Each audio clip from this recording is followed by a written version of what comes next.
obboleessa keenya biyya Kanaadaa irraa Yaayaa Sharaf qarshii 20,000tti ergee ummaa keenya kanaaf deemee geessinaan jee akkasuma ammallee obboleettii teenyaa Karimaa Abdusalaam Sheekoo rakkatinii jettee qarshii 10,000 takka narratti ergite.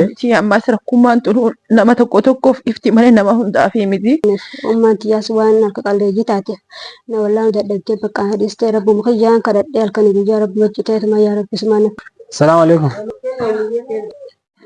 Fayyaada. Akkuma amma dura viidiyoos agartanii jirtanitti amma mana ol seennee jirra.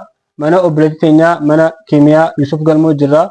Akkasuma isiin ummaa teenyaa haboo teenyaa warreen amma dura viidiyoo irratti agartanii jirtanii uummata hedduu si ilaalanii jiranii akkasuma si cinaa jirraa si gargaarraa jaanii namoota dhaamsaas dhaamee jira. Umma ammaan tana mee haala jiruu kee ammas jiraachuu jirtuu fi maal akka si barbaachisu maal akka godhachuu feetu ilmoo teetanaas ilmoon teetunis tan kaleessa agarree jiru fayyaa qabdu san